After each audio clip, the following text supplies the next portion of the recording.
안녕하세요, 여러분. 오늘은 요즘 정말 많은 분들이 궁금해하시는 이야기를 가지고 왔어요. 혹시 최근에 이런 뉴스 보셨나요?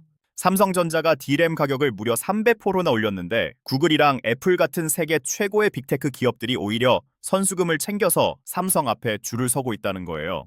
저도 처음 이 뉴스를 봤을 때 솔직히 이게 무슨 상황인지 바로 감이 안 왔어요. 보통 물건 가격을 3배나 올리면 고객이 도망가는 게 상식이잖아요. 그런데 왜 구글과 애플은 오히려 줄을 서는 걸까요? 게다가 지금 뉴스를 켜면 온통 무서운 소식들 뿐이죠. 중동에서 전쟁이 터졌고 기름값은 치솟고 환율은 1,500원을 훌쩍 넘어버렸어요. 솔직히 저도 처음엔 이러다 진짜 경제가 무너지는 건 아닐까 싶어서 불안했거든요. 아마 여러분도 비슷한 마음이실 것 같아요. 근데요, 여러분, 제가 월가의 투자 보고서들을 밤새 뒤지다가 정말 소름 돋는 걸 발견했어요. 지금 이 혼란스러운 상황 속에서 개인 투자자들이 무서워서 도망치는 그 순간에 세계에서 가장 똑똑한 돈들은 완전히 다른 방향으로 움직이고 있거든요. 그리고 그 중심에 삼성전자가 있었어요. 제가 오늘 여러분께 말씀드릴 내용은 단순한 주가 이야기가 아니에요. 반도체 역사상 30년에 한 번 올까 말까한 거대한 파도가 지금 시작되고 있다는 이야기예요.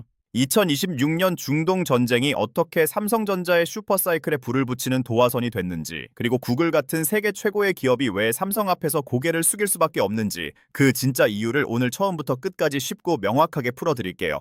자, 그럼 지금부터 시작해볼게요. 첫 번째, 지금 도대체 무슨 일이 벌어지고 있는 건가요? 2026년 2월 28일, 이란 핵시설에 대한 대규모 공습이 시작되면서 중동 전쟁이 터졌어요. 뉴스만 보면 그냥 또 중동에서 싸우는구나 싶으실 수 있는데 이게 반도체 시장이랑 직결되는 이유가 있어요. 여기서 제가 여러분께 꼭 알려드리고 싶은 핵심 키워드 두 가지가 있어요. 바로 브롬과 헬륨이에요. 생소하시죠? 쉽게 설명해 드릴게요. 브롬은 반도체 칩을 만들 때 회로를 아주 정밀하게 깎아내는 공정에 꼭 필요한 원자재예요. 그런데 이 브롬의 전 세계 생산량 중 무려 97.5%가 이스라엘에서 나와요. 전쟁이 터진 바로 그 지역이요. 헬륨은 또 어디에 쓰이냐면 반도체 공장의 초정밀 장비들을 냉각시키는 데 필수예요. 쉽게 말해 공장이 과열되지 않도록 식혀주는 역할을 하는 거죠. 근데 이 헬륨은 카타르 의존도가 64.7%나 돼요. 그리고 이번 전쟁으로 이란이 호르무즈 해협을 봉쇄하면서 전 세계 헬륨 공급의 25%가 한 번에 끊겨버린 거예요. 여기서 제가 딱 비유를 하나 들어드릴게요. 반도체 공장을 고성능 스포츠카 엔진이라고 생각해보세요. 엔진 자체는 세계 최고 성능이에요. 그런데 갑자기 연료를 넣는 호스가 빨대만큼 얇아진 거예요.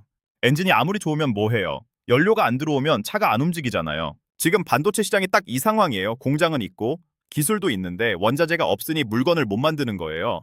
물건이 귀해지니까 당연히 가격이 폭등하는 거고요. 두 번째, 그런데 왜 구글과 애플은 오히려 삼성 앞에 줄을 서는 건가요? 여기서 진짜 흥미로운 부분이 나와요. 지금 구글, 메타, 마이크로소프트 같은 세계 최고의 빅테크 기업들이 올해 AI에 투자하는 금액이 얼마인지 아세요? 무려 1,000조 원이에요. 우리나라 1년 국가 예산이 600조 원 정도라는 걸 생각하면 얼마나 어마어마한 규모인지 감이 오시죠? 그런데 이 회사들이 바보라서 전쟁통에 이 돈을 쏟아붓는 걸까요? 절대 아니에요. 이유는 단 하나예요. AI 경쟁에서 한 발이라도 뒤처지면 그 회사는 끝이라는 생존 본능 때문이에요. AI를 만들고 운영하려면 엄청난 양의 메모리 반도체가 필요해요. 그 메모리를 가장 잘 만드는 회사가 바로 삼성전자고요. 그러니까 구글 입장에서는 삼성이 가격을 300% 올려도 애플 입장에서는 100% 올려도 그냥 살 수밖에 없는 거예요. 왜냐고요? 삼성한테서 메모리를 못 사면 아이폰도 못 만들고 AI 서버도 못 돌리거든요. 가격 협상할 여유가 없는 거예요. 이게 바로 삼성전자의 영업이익이 2026년에 220조 원으로 전년 대비 무려 4.5% 폭증할 것으로 예상되는 이유예요. 여기서 또 한 가지 궁금증이 생기실 수 있어요. 요즘 구글이 메모리 사용량을 줄이는 기술을 내놨다는 뉴스 보셨나요? 그거 보고 그럼 삼성 메모리 수요가 줄어드는 거 아냐? 하고 불안해하시는 분들이 계시더라고요. 근데 저는 그게 오히려 반대로 작용한다고 봐요. 쉽게 비유하면 인터넷이 처음 보급되던 시절에 데이터 압축 기술이 나왔어요. 그러자 사람들이 인터넷을 덜 쓴 게 아니라 오히려 더 편해지니까 더 많이 쓰게 됐죠. 결국 전체 트래픽은 폭발적으로 늘어났어요. AI도 마찬가지예요. 저렴하고 효율적인 AI 기술이 나오면 더 많은 사람들이 AI를 쓰게 되고 그러면 결국 AI에 필요한 메모리 수요는 더 늘어나는 거예요. 세 번째, 환율 1,500원. 이건 위기일까요? 기회일까요? 환율 이야기도 빠질 수 없죠. 요즘 환율이 1,921원까지 치솟았어요. 이게 얼마나 큰 숫자냐면 1997년 IMF 외환위기 수준의 변동성이에요. 그때 우리나라가 얼마나 힘들었는지 기억하시는 분들은 지금 상황이 더 무섭게 느껴지실 수 있어요. 유가가 급등하면서 달러가 해외로 빠져나가고 원화 가치는 뚝뚝 떨어지고 있어요. 실생활에서도 영향이 바로 느껴지죠. 수입품 가격이 오르고 노트북이나 스마트폰 가격이 100만 원씩 오르는 상황이 올 수도 있어요. 이건 분명히 우리가 감당해야 할 고통이에요. 그런데 여기서 중요한 반전이 있어요. 삼성전자 입장에서 보면 고환율은 오히려 이득이에요. 왜냐하면 삼성은 반도체를 달러로 팔거든요. 달러를 벌어와서 원화로 바꾸면 환율이 높을수록 더 많은 원화를 손에 쥐게 되는 거예요. 쉽게 말해 같은 물건을 팔아도 앉아서 더 많은 돈을 버는 구조가 되는 거죠. 그래서 지금 세계의 큰 투자자들, 이른바 스마트 머니라고 불리는 똑똑한 돈들은 지금 이 고환율 상황을 삼성전자의 수익이 더 커지는 기회로 보고 있어요.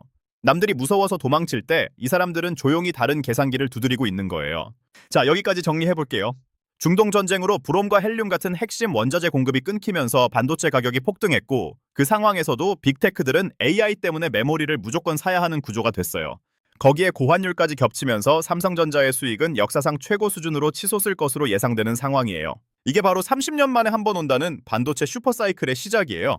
자, 지금까지 정말 많은 이야기를 드렸는데요. 마지막으로 오늘 내용을 깔끔하게 정리해드리고 제가 꼭 드리고 싶은 말씀으로 마무리할게요. 오늘 핵심을 딱 세 줄로 요약하면 이렇게 돼요. 첫 번째, 중동 전쟁으로 반도체 핵심 원자재 공급이 끊겼고 그 결과 반도체 가격이 폭등하는 구조가 완성됐어요. 두 번째, 구글과 애플은 AI 생존 경쟁 때문에 가격이 아무리 올라도 삼성 메모리를 살 수밖에 없는 상황이에요. 삼성의 메모리는 이제 단순한 부품이 아니라 국가 안보급 전략 자산이 된 거예요.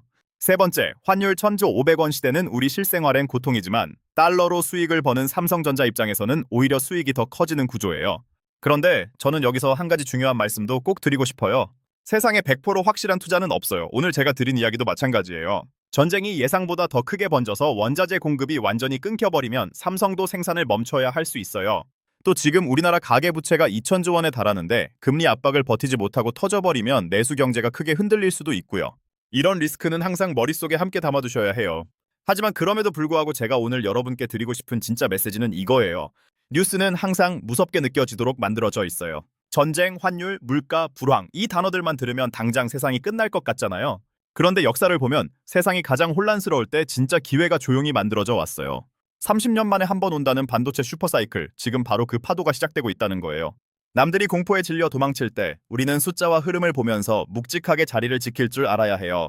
그게 결국 스마트한 돈과 평범한 돈의 차이를 만드는 거라고 저는 생각해요. 오늘 영상이 도움이 되셨다면 좋아요와 구독 꼭 눌러주세요. 댓글로 궁금한 경제 이슈나 종목 남겨주시면 다음 영상에서 열심히 뒤져서 가져올게요. 우리 모두 함께 현명한 경제생활 만들어가요. 감사합니다.